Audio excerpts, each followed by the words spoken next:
한번 읽어보겠습니다. 마태복음 25장 1절에서 13절 42페이지에 있습니다. 다 찾으셨으면 함께 교독하겠습니다.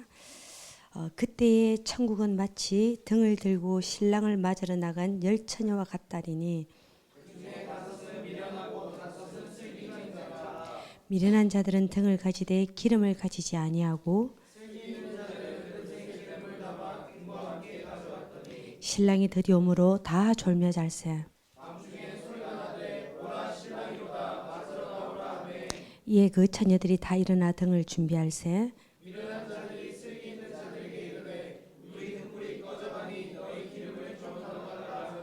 슬기 있는 자들이 대답하여 이르되 우리와 너희가 쓰기에 다 부족할까 하노니 차라리 파는 자들에게 가서 너희 쓸 것을 사라 하니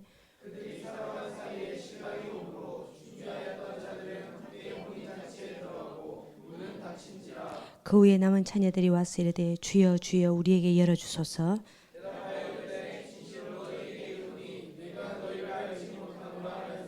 함께 읽겠습니다. 그런즉 깨어있으라 너희는 그 날과 그 때를 알지 못하느니라. 아멘. 네. 우리 제목 한번 읽어보겠습니다. 마지막 시대에 준비할 두 종류의 기름. 네. 우리가 잘 아는 말씀이고 제가 예전에도 이렇게 설교도 했는데 이번에 이렇게 좀 묵상하면서 좀 새롭게 제 참 묵상은 늘 새로운 것 같습니다. 그래서 좀 새로운 마음을 좀 주셔서 함께 나누고자 합니다. 이 25장은 24장과 연결이 됩니다. 그때 아마 다 같은 연결이 되는 거죠. 그래서 24장에는 예수님께서 주님이 다시 오실 때에 어떠한 징조가 일어나는지를 여러 가지를 말씀하셨습니다. 그래서 우리가 성경 전체적으로 봤을 때에 주님이 다시 오실 때의 징조를 우리가 세 가지로 막 말씀이 막 복잡하죠. 딱 세 가지로 요약됩니다. 첫 번째는 뭐냐면은 외적 현상입니다. 뭐냐? 지진이 나고 기근이 있고 전염병이 있고 전쟁이 있습니다. 우리 다 알아요. 자, 두 번째 종교적 현상이 있습니다. 뭡니까? 미혹이 있습니다. 그리고 핍박이 있고 박해가 있고 그 와중에 가장 감사한 소식은 뭡니까? 복음의 완성, 천국 복음이 모든 민족에게 다 전파됩니다. 자, 마지막으로 내적 현상이 있습니다. 여러분 디모데후서 3장에 보면 마지막 때에 우리 말세에 우리를 고통하는 게, 우리를 굉장히 아프게 하는 게 뭐냐면 다 자기를 사랑한다는 거죠. 돈을 사랑하고. 이것이 굉장히 분별하기 어려운 우리 안에 내적 고통, 그 고통은 외적 현상만큼이나 큰 고통을 준다고 이렇게 나와 있습니다. 그렇게 세 가지 현상으로 이렇게 나타나는데 여기 25장에는 세 가지 비유가 나옵니다. 열처녀 비유가 나오고 달란트 비유가 나오고 또 양과 염소의 비유가 나옵니다. 이건 뭐냐면은 전 우주적 교회가 여러분 많이 들었죠? 두 부류로 나눠진다는 거죠. 모든 성도들도 전 우주적 교회가 두 부류로, 이것도 교회 안에서 일어나는 이야기입니다. 참 우리가 두렵고 떨리는 마음으로 보는 거죠. 여러분 성경의 모든 인물들은요 경외함입니다. 경외함. 아브라함도 하나님을 경외하고 요셉도 다윗도 진짜 제가 요번에 이렇게 말씀 보다가 참 내가 경외함이라. 금요일날 기도 우리가 예배 깊이 들었는데 하나님의 그 경외하는 자들이 가득. 와, 그래서 제가 막 성경을 막 찾아봤습니다. 경외, 두렵고 떨리는 거죠. 그래서 우리가 참 두렵고 떨리는 마음이 있는 거죠. 그래서 교회 안에도 이 이야기들을 하는 거죠. 그래서 여러분 물론 교회를 다닌다 안 다닌다도 중요해요. 하지만 그게보다 더 중요한 것은 하나님 보시기에는 두 종류밖에 없다는 거죠. 두 부류밖에 없다는 거죠. 하나님께 속했는가? 세상에 속했는가? 딱 두 부류밖에 없어요. 그리고 결산할 때 딱 또 두 부류밖에 없습니다. 양으로 가든지 염소로 가든지 아니면 의인이든지 악인이든지 주님의 시간이 다가오면 다가올수록 이 부분들이 굉장히 명료하고 분명해진다는 겁니다. 그렇게 쫙 진짜 갈라진다는 거죠. 오늘 이 열처녀 비유도 마찬가지죠. 믿는 자들 안에서, 교회를 다니는 자들 안에서 이제 일어나는 일입니다. 예수님께서 2000년 전에 유대 결혼의 이 풍습을 가지고 슬기로운 자와 미련한 자를 나눕니다. 이게 무슨 말입니까? 천국에 들어가는 자와 천국에 못 들어가는 자를 정확하게 말씀으로 이렇게 나누고 있다는 겁니다. 자, 이것도 결혼식이 여러분 저녁에 있죠. 저녁에 세상 천지의 결혼식을 또 이렇게 저녁에 하는 나라는 또 유대 늦게까지 하는 걸 몰라도 유대는 왜 결혼식을 저녁에 합니까? 예, 그들은 구약의 말씀이 어떻게 첫날이 됩니까? 저녁이 되고 아침이 되고 또 둘째 날이 저녁이 되고 아침이 되고 하나님의 시간표는 저녁이죠. 저녁이죠. 저녁이 되고 아침이 되고 예수님도 유대인으로 태어나셨습니다. 그래서 우리는 그래서 사실은 이스라엘의 이 절기라든지 이스라엘의 시간표가 참 중요합니다.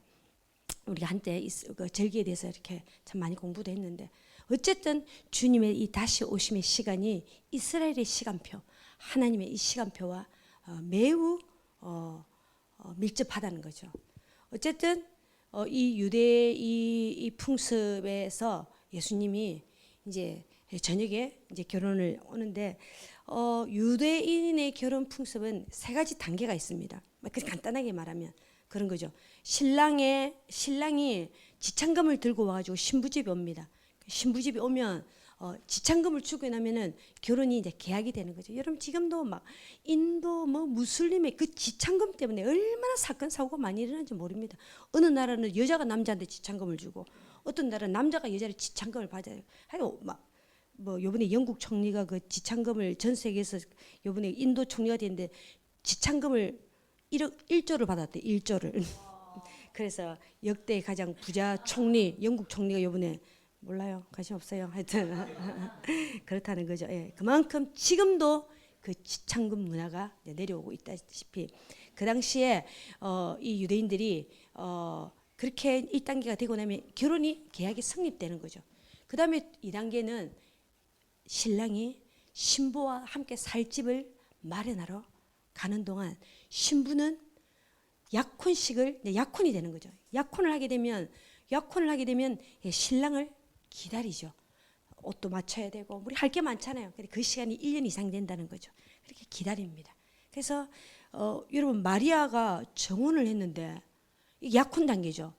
요셉 예수님의 어머니 약혼 단계인데 아기를 가지게 됐다면 잉태를 했죠. 이게 난리가 나는 거죠. 이 돌에 맞아 죽는 거죠.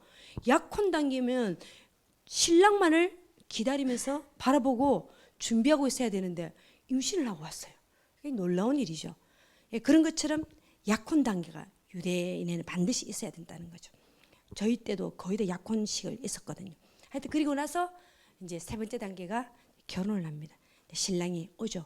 신랑 집에서 결혼식을 성대하게 하기 위해서 신부집에 와서 신부를 데리고 신랑 집으로 갑니다. 우리 성경과 똑같습니다. 예수님이 이 땅에 다시 오실 때에 우리를 데리러 와서 성대한 어린 양의 혼인 잔치를 하러 가시는 거죠. 예, 똑같은 겁니다. 그래서 이 결혼의 이 단계가 중요한 거죠. 그래서 열처녀 이 비유는 마지막 그 3단계의 이제 결혼식을 하는 그날입니다. 근데 이상한 거는 여기 결혼식을 언제 하냐면은 보통 결혼식은 저녁에 하는데 한밤중에 합니다.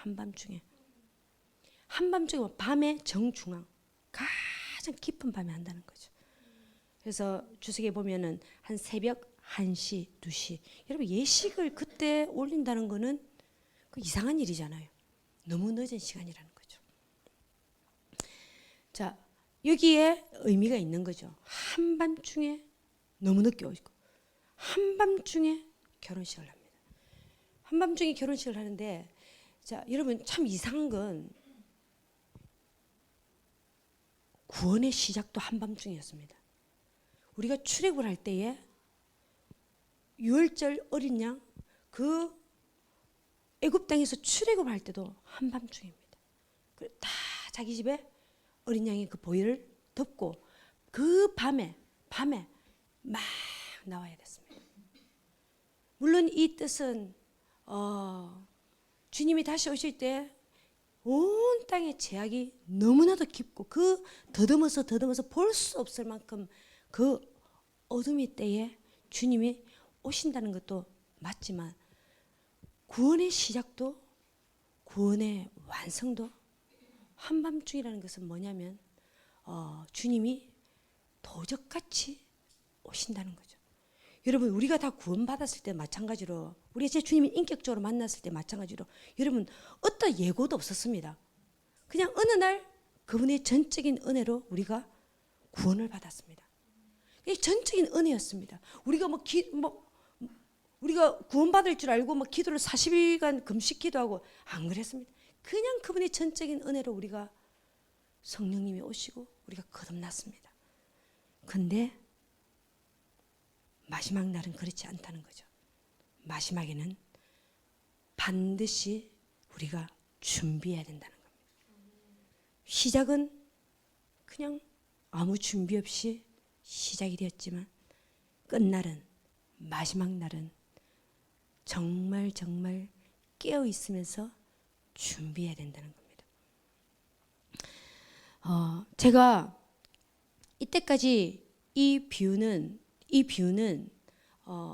저도 말씀을 전하기도 하고 또 예전에도 듣기도 하고 이 비유는 예수님이 신랑 되신 예수님이 오시기 때문에 우리가 주님의 다시 오심을 준비하기 위해서 우리가 뭔가를 기름을 준비해야 된다 이렇게만 알았습니다. 근데 여러분들은 이미 다 알고 계시는지 모르겠지만 저는 이번에 여기 5절 신랑이 들이옴으로 다 졸며 잘세라. 여기에 포인트, 이 말씀의 비유가 신랑이 들이온다는 겁니다. 왜 슬기로운 처녀냐? 만약의 상황을 대비했던 거죠. 만약의 상황을 대비해서 여러분 기름통을 하나 더 따로 준비했다는 겁니다. 신랑이 제 시간에 온다는 걸 요때쯤 되면 요 일이 나고 요때쯤 일이 나고 알았으면 미련한 처녀도 자기가 가져온 그 기름으로도 충분했는데 이 당시 들러리는 뭔 걸 하냐면은 저 멀리서 신랑이 온다 하고 큰 소리가 나면 이 신부 들러리들이 등을 들고 그 신랑이 먼 거리까지 나갑니다. 먼 거리까지 나가가지고 그걸 이제 신랑을 어두우니까 불을 밝혀서 신부가 있는 대로 이렇게 가야 된단 말이에요. 신랑을 인도해야 된단 말이에요. 그런 일을 하는 사람이었습니다. 근데 신랑이 생각보다 너무 늦게 온 거예요. 그래서 여러분 다 잠을 잤다는 거죠. 이 신부들이 들었던 등불이 제가 예전에도 말씀드렸지만 요만한 호롱불이 아니고 제가 그 사진 한번 갖고 올라 했는데 큰 횃불이라고 했습니다. 정말 사람 한 명 들기도 힘든 그 기름이 어마어마하게 먹는. 근데 다 미련한 처녀고 슬기로운 처녀들이 다 조는 사이에도 그 기름을 타고 있었다는 거예요. 탁탁탁탁탁탁탁 계속 타고 있었다. 끄는 게 자기도 모르게 졸았던 거지. 졸다가 저기서 멀리서 신랑이 오신다 는 소리를 듣게 된 거예요. 그래도 미련한 처녀고 슬기로운 처녀고 다 눈을 다 떴어요. 깜짝 놀랐어요.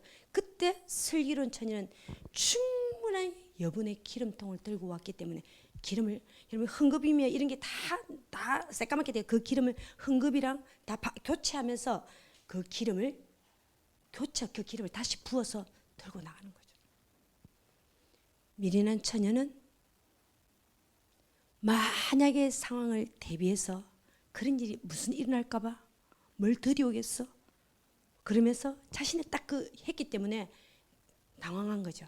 그래서 신부들 다른 슬기로운 자애들에게 너 기름 좀 달라고 막 다급해서 했더니 슬기로운 처녀들이 다 단호하게 거절을 합니다. 구원이 바로 눈앞에 있는데 이 구원을 누구랑 나눕니까?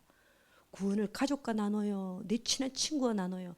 자신의 아내와 나눠요. 남편이랑 나눠요. 자식이랑 나눠요. 아무도 이 구원은 나눌 수 없습니다. 철저히 자신의 개인인 것이죠. 그래서 그 당시에 등불을 들지 않은 처녀는 불청객이거나 강도기 때문에 그 잔치에 들어올 수가 없습니다. 나가야 됩니다.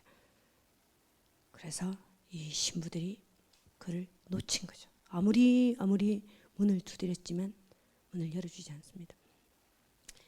이 여유분의 기름이 무엇일까? 이때까지 우리는 이것이 주님의 그 성령의 그 기름으로 인한 주님의 말씀과 주님의 향한 기도와 이런 것으로 주로 이런 것으로 우리가 준비하고 기다려야 된다. 여러분 이거는요 너무나도 당연하다는 거죠. 이건 예수님이 오시고 안 오시고 그건 상관없이 마지막 때를 여러분 마지막 때는 우리가 종말론적 신앙이 있고 마라나타 신앙이 있습니다. 이건 다른 겁니다. 여러분 종말론적 신앙이 뭡니까? 만약에 오늘 내가 예수님 앞에 서게 되면 우리가 무슨 일이 날지 모르겠어요. 오늘 내가 만약에 죽게 되면 우리가 생각할 수 있잖아요. 내가 오늘 지금 당장 내가 주님 앞에 섰을 때 천국 갈 수 있을까? 이런 개인적인 종말론적 신앙도 우리를 굉장히 깨어있게 합니다. 여러분 하루에 한 번씩 그런 생각을 하셔야 돼요. 여러분들 내가 지금 천국 갈 수 있을까? 지금 내가 바로 천국 갈 수 있을까? 그런 생각을 우리 굉장히 깨어있게 합니다.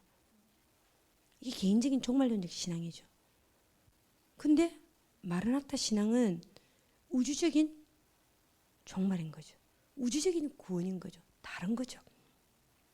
어쨌든 이 종말론적 신앙에는 그럴 수 있지만 이 마라나타 신앙, 주님이 다시 오시는 이 마라나타 신앙에는 여러분 말씀과 기도는 당연하다는 겁니다. 제가 이번에 제가 주님께서 저에게 주셨던 감동은 뭐냐면은 이것은 부르심의 기름이었다는 겁니다. 부르심의 기름이었다는 겁니다. 자, 여러분 우리 말씀 하나 보겠습니다. 네. 또 한번 읽어보겠습니다. 시작. 어두운데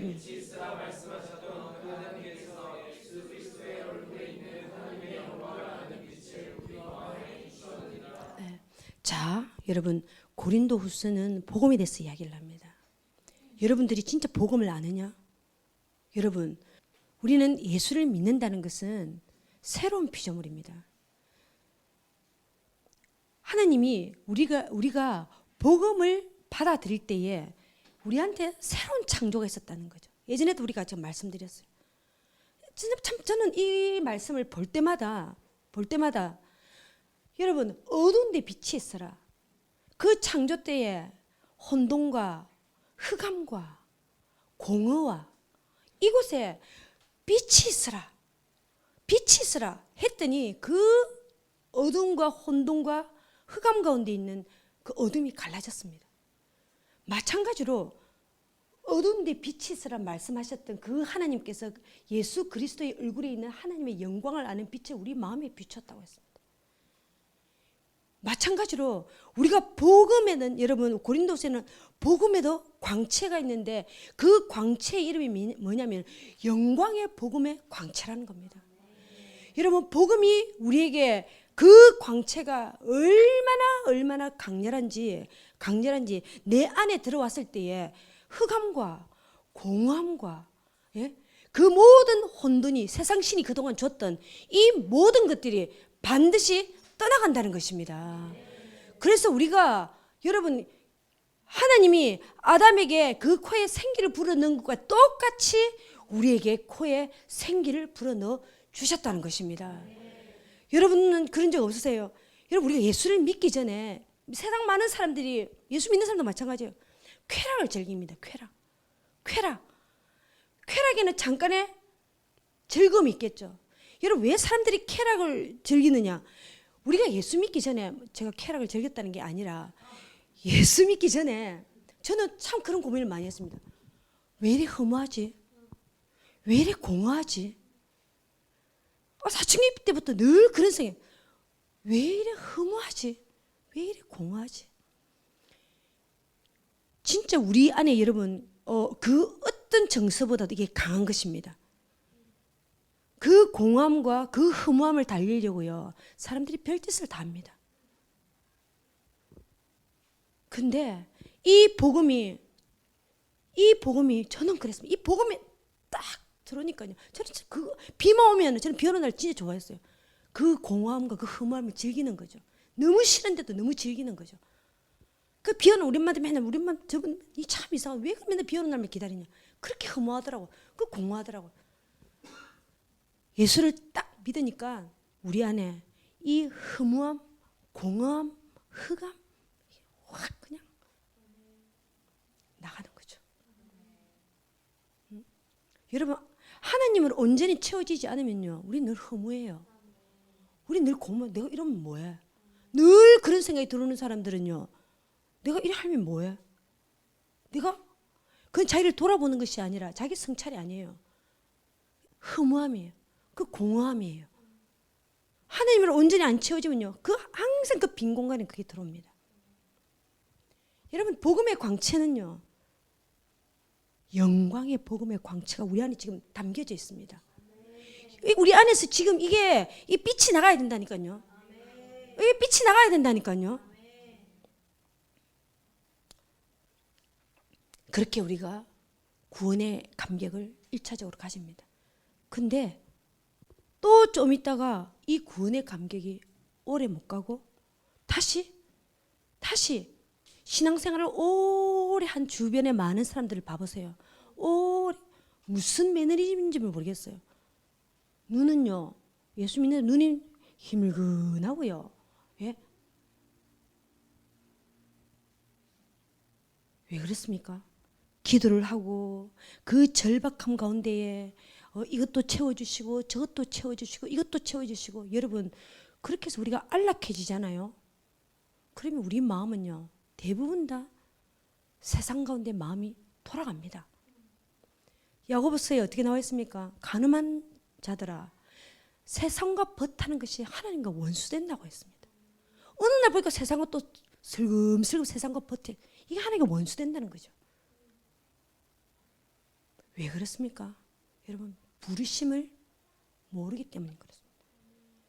부르심을 발견하지 못하면 사도 바울이 너희는 위에서 부르신 그 부름의 상을 향하여 달려가라고 했습니다. 표대를 향하여 늘 사도 바울이 끝없이 사도 바울은 정말 늘 감옥 안에서 늘 뛰었던 것 같아요. 제 생각에는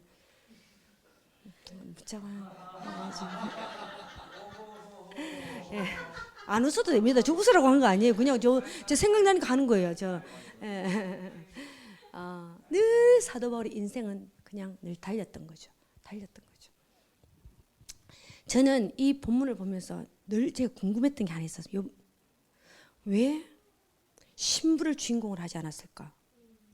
왜 들러리를 주인공으로 하지? 저는 처음 볼 때부터 그랬어요. 신부면 확 마음에 와 닿잖아요. 신부면 신랑을 기다리고 좋잖아요. 그럼 그 순결한 신부, 거룩한 신랑만을 사랑하는 그 신부 마음에 확 와닿아요. 주인공이면. 왜 들러리지? 왜 들러리? 막 끼워 맞추기도 하고 막 왜 들러리? 저 항상 이 의문이 어느 주석에도 없었어요. 진짜 저는 들러리가 너무 궁금했었어요. 근데 이제 이번에는 제가 이제 묵상을 하면서 이들은 사명자라는 거예요. 이들은 너무나도 결혼식장에서 너무나도 중요한 신랑을 신부에게 인도하는 사명자라는 거예요.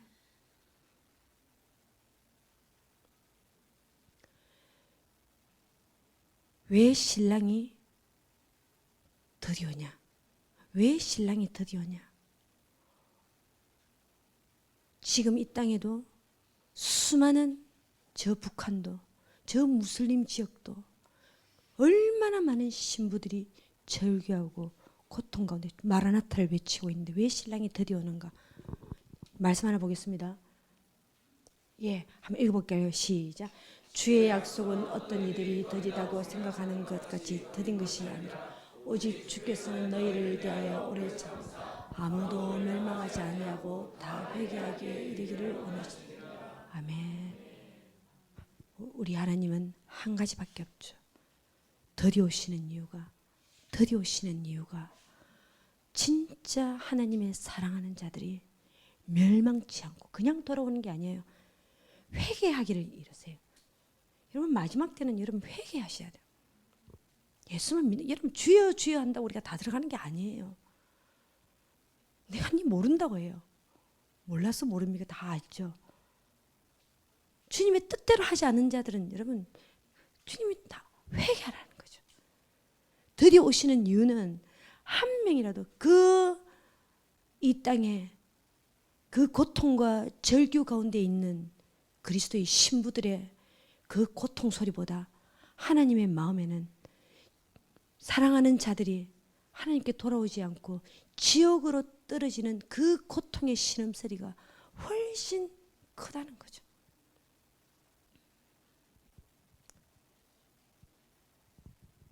이것은요, 말씀과 기도. 여러분, 우리 다 아는 말씀이기 때문에 봐보세요. 주의 말씀은 내 발의 등이요, 내 길의 빛이나이다. 여러분, 말씀은 진리의 등이죠. 이 등이 불을 탁 밝히기 위해서는 여러분 기름이 타야 됩니다. 여러분, 주의 말씀이 우리 안에 들어오면 여러분 우리가 아까 그 복음의 광채가 제일 처음 그렇게 들어오잖아요. 우리가 그 복음의 광채가 들어오면 그렇게 해서 우리를 그 강렬한 빛은 우리를 다 태웁니다. 어둠을 다 몰아냅니다. 그 다음에 주님의 말씀이 들어오면 우리 안에 성령님이 들어오시잖아요. 우리 안에 성령님이 계시면 우리의 죄를 태우십니다. 우리의 죄를 태우고 우리의 말투를 태우고 우리의 행동을 태우고 우리의 생활 습관을 다 태우고 끊임없이 태웁니다. 그리고 나서 그렇게 주님을 만난 사람들은 반드시 그 등불을 든 그들에게 하나님은 그가 그의 발로 가야 할 길을 알려주십니다.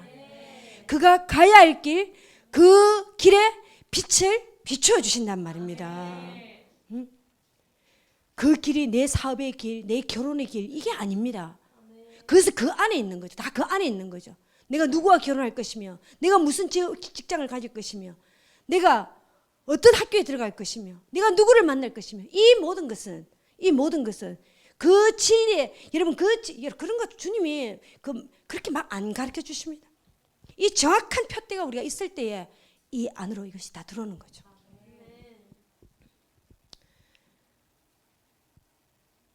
어제도 우리가 그런 말씀을 나누었죠. 어제도 여러분 제가 늘 하는 말씀인데 딱 38이었던 것 같아요. 37인가 8인가. 그때 제가 40일 기도쯤 돼가지고 제가 가서 주님의 그 보좌 앞에 가서 너가 부산에 선교사라고 말하고 나서 딱 제 감동에 내가 다음 날부터 내가 땅을 밟아야 되겠다. 먼저 기도만 하면은요. 어제 금요일 날도 마찬가지인데 기도만 하면 하나님이 부산 땅이 어땠는지를 보여주시는 거죠. 보는데 그냥 에덴 동산이었어요. 뭐 우리는 에덴 동산을 잘 모르고 그냥 너무너무 아름다운 곳이야. 사람들 다니는 그 사람들이 그냥 태초에다 원형들 같았어요. 그냥 그 보는 그 자체 그냥 눈물이 났었어요. 그렇게 매일매일 울었던 것 같아요.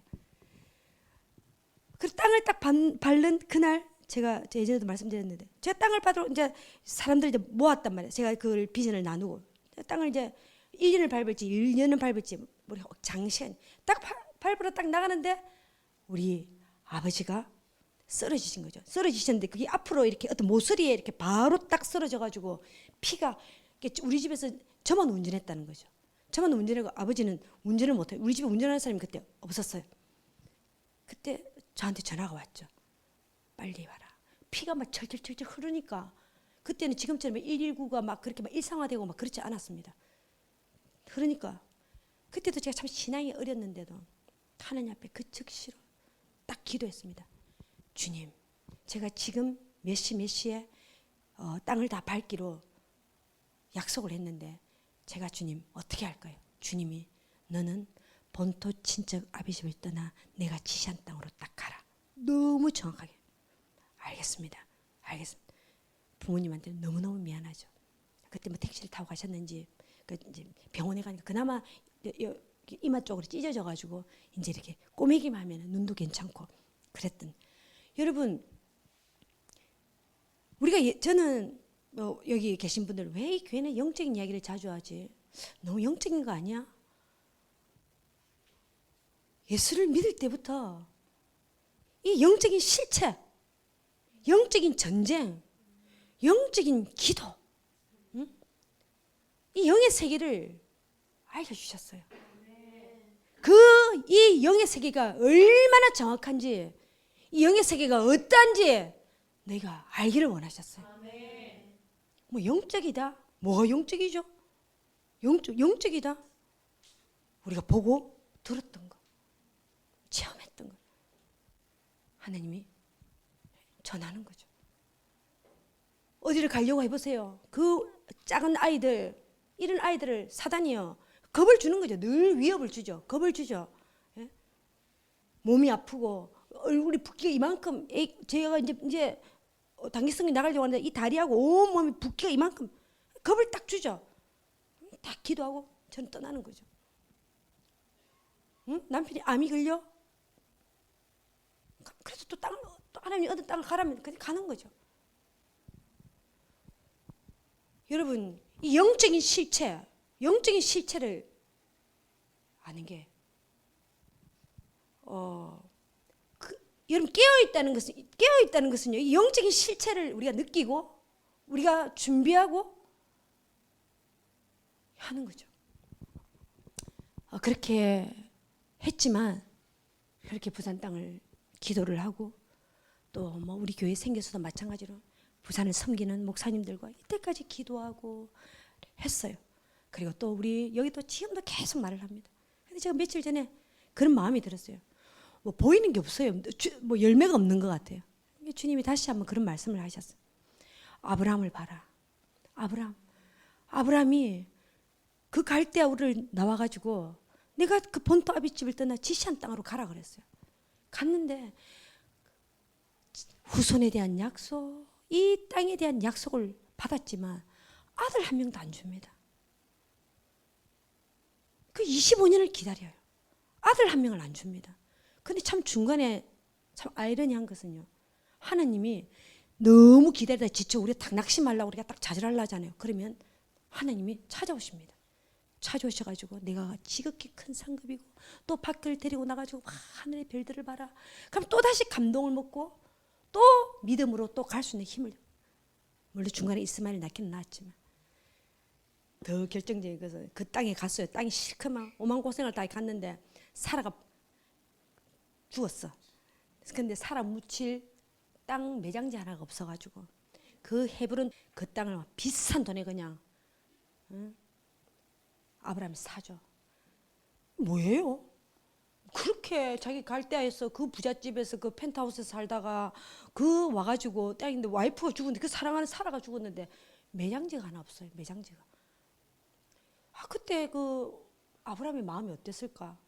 부르심이 뭘까? 부르심이 뭘까요? 그 아브라함에게 약속하셨던 그 부르심은 도대체 몇백 년 후에 이루어졌다는 거죠. 그래서 요즘 저는 마음을 많이 내려놓기로 했습니다.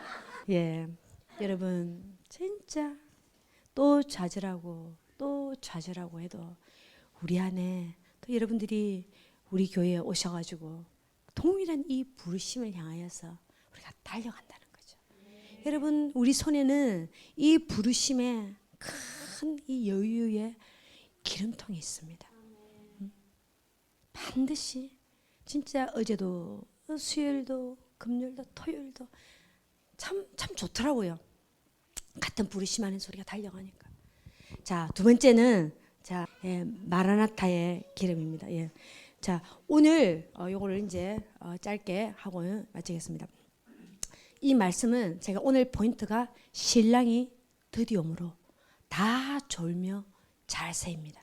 다 졸매지 않은데 보통 주님이 오신다고 할 때는 병행구절이 뭡니까? 항상 깨어 있으라입니다. 항상 깨어 있으란데 다 졸며 잔다는 겁니다. 물론 육신의 잠도 될 수 있겠지만 저는 영적인 잠이 될 수도 있다는 생각이 듭니다. 이게 뭐냐면 우리가 예수 믿는 사람들 중에서도 지금 푹 자는 사람들 많잖아요. 주위에 그냥 다 잡니다. 푹 잡니다. 우리 교회에서도 좀 잠자는 사람도 있고요. 하여튼 잡니다. 괜찮습니다. 자, 근데 우리도 주님을 진짜 사랑하고 주님을 기다린 자들도 영적으로 잠잘 수 있다는 겁니다. 여러분 우리가 다 영적인 슬럼프에 빠질 수 있다는 겁니다. 누구나가 다. 저도 제가 영적인 슬럼프에 빠져보니 참 많은 분들이 이해가 됐습니다. 기도할 힘조차 없을 때에 여러분 자, 저 사람이 지금 영적으로 잠을 자고 있다. 영적인 슬럼프다면 진짜 주위에서 기도해 주는 것밖에 없습니다. 그거밖에 없습니다. 진짜 자기 혼자서 기도할 힘도 없는 그럴 때가 있습니다. 그래서 저도 그러면 우리가 이때까지 주님을 기다리다가 딱 잠잘 때 예수님이 오신단 말이에요. 타이밍이 딱 놓치는 거야. 그때 뭐 문이 닫힌다. 그럴 수 있죠. 늘 그게 우리가 불안하잖아요. 이때까지 깨어 있었는데 잠깐 졸아서 너무 주님이 안 오시고 너무 안 오시고 해도 너무 하시고 그래가 우리가 잠깐 졸 수 있는데 저는 말씀을 묵상하다가 제 의견일 수도 있어요. 여러분들이 동의를 하든 안 하든 제 신앙생활에서 주님이 주셨던 감동인데 여러분 우리가 준비하는 것도 있는데 하나님께서 예비하신 은혜가 있다는 겁니다. 이게 뭔 줄 아십니까?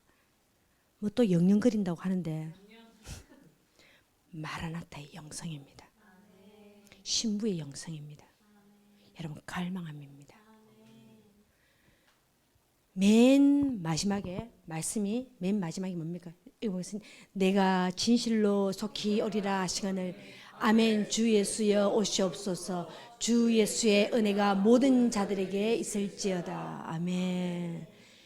예수님이 맨 성경에 제일 구속사를 마무리하는 계시록을 또 마무리하는 속히 오리라 하시는데 요한이 아멘. 주 예수여 오시옵소서. 주 예수의 은혜가 모든 자들에게 있을지어다. 물론 계시록 안에 있는 모든 은혜, 모든 축복이 있겠지만 특히 주님을 기다리고 주님을 사모하고 그분의 주권을 인정하는 모든 자들에게 특히 하나님의 은혜가 있는데요. 여러분 우리에게 하나님이 마라나타의 영성을 우리에게 부어주신다는 겁니다. 이게 뭐냐? 여러분 제가 자주 말하는데 이 신부, 마라나타, 갈망함 이거요 2000년 전에는 잘 없었던 용어입니다. 소수가 쓰기는 썼겠죠. 근데 이 용어들이 확 전 세계로 번진 건 2000년도 이후입니다. 이게 무슨 거냐? 이게 뭐냐? 주님의 때가 옴으로 인하여서 어떤 은혜가 부어지냐면 여러분 이전의 세대는 뭐냐면은 마치 이런 거예요. 우리 육신의 아버지와 우리의 관계가 예전의 세대에 아버지가 자녀에게 뽀뽀해주고 안아주고 친밀하게 이렇게 한 가정이 거의 없습니다. 거의 없습니다. 그냥 욕하고 때도 두드리 패고 뭐 그래도 우리 이전 세대는 우리 아버지가 나를 사랑한 줄 알아요. 방법이 좀 이상해서 그렇지. 그전 세대는요. 아버지가 우리한테 욕을 하고 우리는 상처 이런 걸 잘 몰랐어요. 그래도 우리가 자라서 우리 아버지를 공경합니다. 우리 엄마를 공경합니다. 이게 유교적인 문화 이런 차이가 아니 모든 세상에 모든 이전에도 그랬단 말이죠. 그런데 요즘 세대는요. 부모와 친밀해야 되고 요즘 세대에는 왜 상처 많이 하면 굉장히 내면화되어 있습니다. 너무너무 이 감정들이 예민합니다. 이게 나쁘다는 게 아니에요. 그리고 너무너무 뭐든지 무슨 현대인의 정신질환이 그리 많은지, 여러분 우리 때는요 우울증도 잘 없었어요. 어디 병원을 가 그런 거 가지고. 요즘 세대는요 시대가 그런 거죠. 시대가 그런 것처럼 교회도 마찬가지입니다. 여러분 이전 세대에 그냥 내가 하나님의 아들이에요. 내가 십자가를 만났어요. 끝이에요. 뭐 우리 하나님이 뭐 친밀하고 이런 거 없어요. 그거 하나로 끝입니다. 그럼 자기의 사명과 자신의 그 헌신으로 쭉 갑니다. 이전에 우리가 교회가 그랬단 말이에요. 근데 지금 새로운 교회는 어떤 줄 압니까? 새로운 교회는요 친밀함을 강조합니다. 굉장히 주님의 그 사랑을 강조합니다. 그리고 갈망함 이런 이야기를 합니다. 신부라는 이야기를 하고 마라나타 이야기를 하고 이스라엘 이야기를 하고 열방을 이야기하고,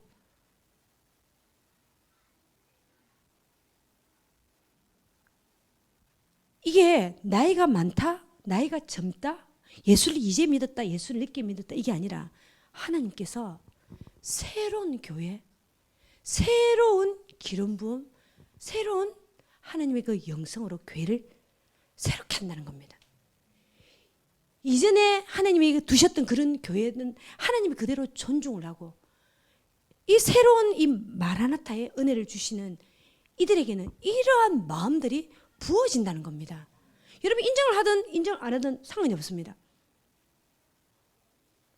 그래서 이들에게는요 헌신이 뭐냐면 하나님의 사랑이 너무나도 넘쳐서 진짜 이 주님을 사랑하는 마음이 넘쳐서 이게 흘러 넘치는 거죠. 흘러 넘쳐서 땅으로, 교회로, 가정으로, 열방으로 간다는 겁니다. 달라요. 여러분 달라요. 저는 늘 이게 헷갈렸습니다. 저분의 말씀도 맞고 저 교회도 맞고 이 교회도 맞고, 이 차이점이 뭘까? 왜 우리 뉴띵교회가 왜 생겼지? 차이점은 뭘까? 이 부분이 저한테 눌리기까지 했습니다. 뭐가 내가 잘못하고 있지? 저런 교회만으로 충분한데. 여러분 이전의 교회 메시지가 여기는 달라요. 그래서요 우리 교회에서 하는 이런 메시지 있잖아요. 못 알아들어요. 이해할 수가 없어요. 특히 이런 교회들은요 종교의 영과 굉장히 대치가 됩니다. 종교의 영과 대치가 되고 종교의 영을 깨트리기도 하지만 종교의 영에게 핍박을 굉장히 많이 받게 되어 있습니다. 앞으로.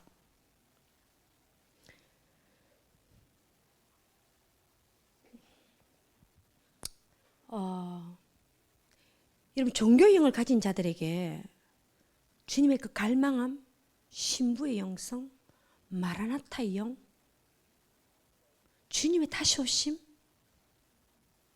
이런 이야기를 딱 하잖아요. 거부합니다. 그리고 그리스도인이라면 주님을 기다리는 게 당연하잖아요. 관심 없습니다. 그러한 사람들을 이상하게 여깁니다. 종교적이죠. 바리새인들이 성경은 가득하고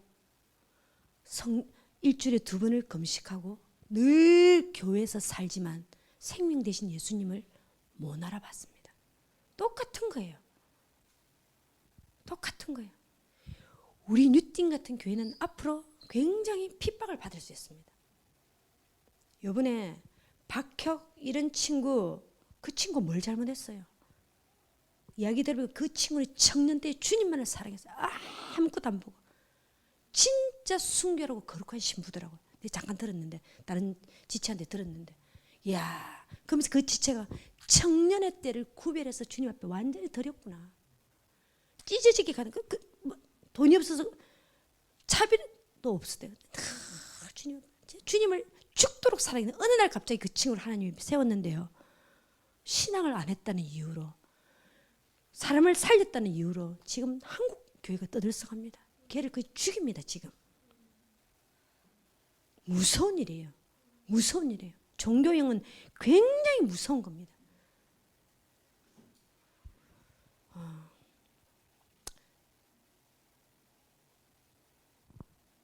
그래서 제가 드리고 싶은 말씀은 우리에게 새로운 교회에게, 여러분 아까도 말씀드렸다시피 이전의 교회가 잘못됐다는 게 아니에요.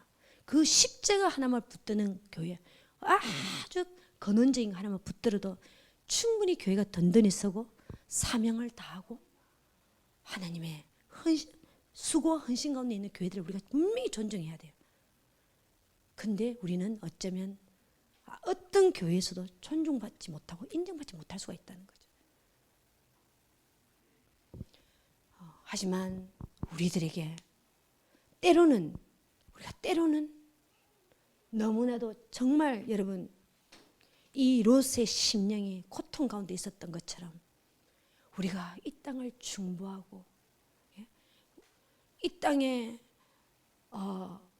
하나님의 마음으로 우리가 아무리 기도한다는들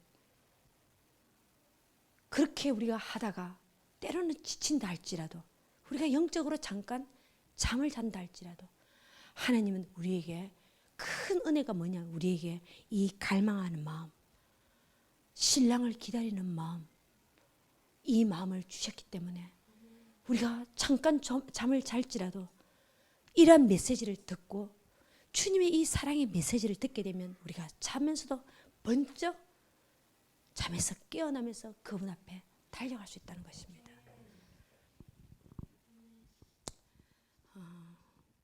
우리 함께 기도하는 시간.